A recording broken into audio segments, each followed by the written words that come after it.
Nanano, members of the high table, newly elected executive of NPP France, members of NPP France, distinguished ladies and gentlemen, it's good to be here. Kukrudu! Kukrudu! Kukrudu!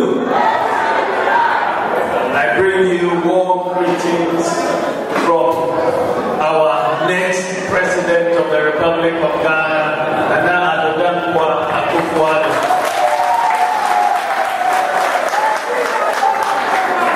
Also from our Chairman, Jacob Echibilante, and our General Secretary, Sir John. They all wish they could have been here. And I am actually the lucky one to have had the opportunity to be part of this very, very momentous occasion. I think we all should give ourselves a round of applause for this occasion.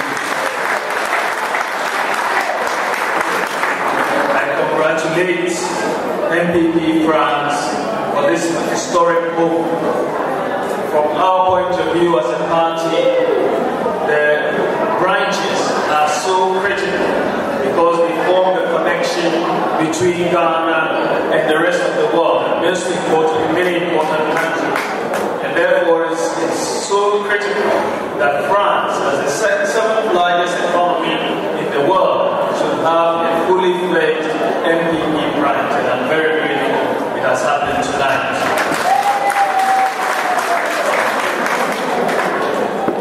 We, as the NPP, Nana Akufo-Addo, as our presidential candidate, are in politics because we want to protect the future of our country. We want to protect the future of our children. We want to protect the vulnerable in our society.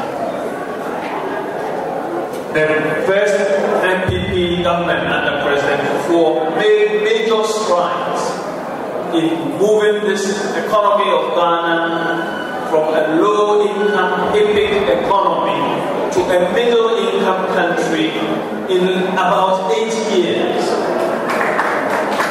Major development. If many of you would remember, we had set a vision 2020 to achieve middle-income status.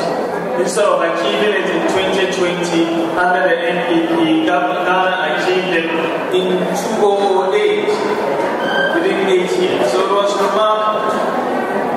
Many social interventions were made to protect the vulnerable.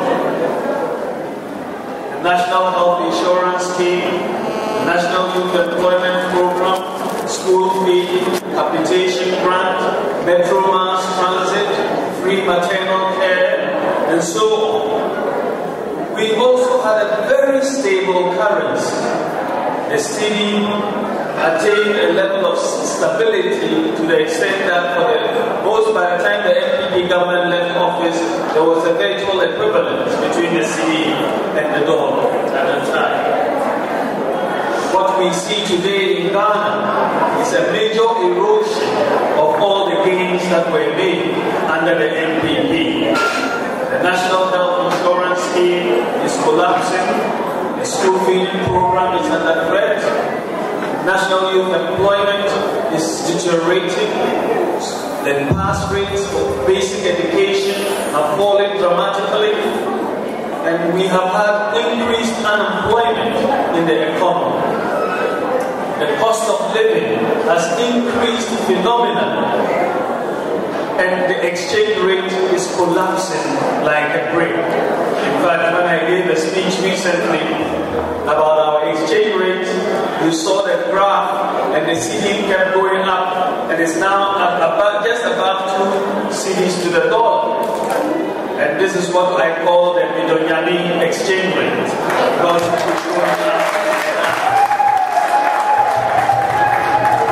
despite all of these problems with the economy, the NDC government touts what it calls unprecedented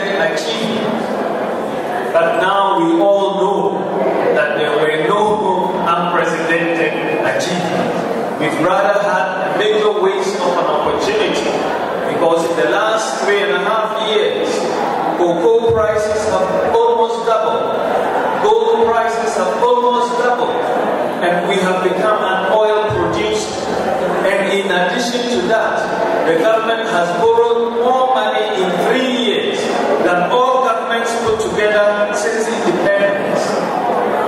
More money has been borrowed in 3.5 years than all governments put together since independence. 52 years.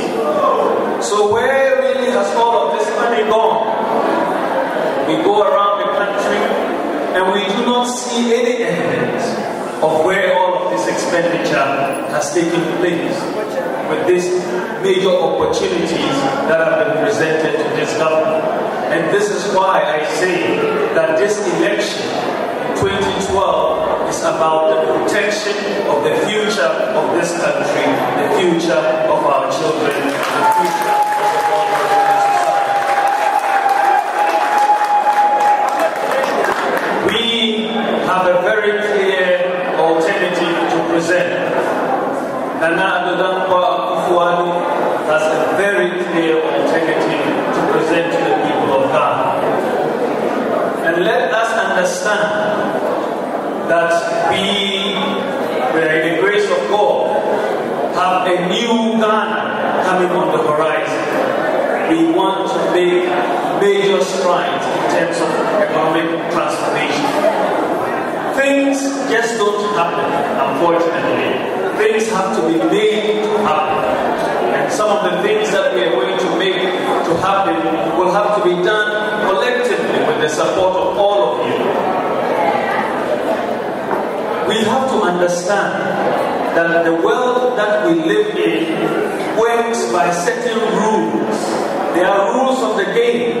And we in Ghana have to learn to play that game. That game is called global competition. It's like you going to play football. It's like football. The football, soccer has rules. 11 players, a goalkeeper, and so on. The rules are very clear. Why are African countries doing better and better at playing soccer? Because we understand the rules. They are very clear. We know how to train for it and all. But when you enter the world of global economic competition, you similarly have to understand those rules of the game. If you enter that global competition and you enter without a goalkeeper in your post, they will keep scoring goals every day. And nobody is going to come and tell you that you need to put a goalkeeper there. So we have, as a country, to understand that there are certain rules of the game when we are in global competition. You cannot industrialize when you cannot produce enough electricity to feed your industry.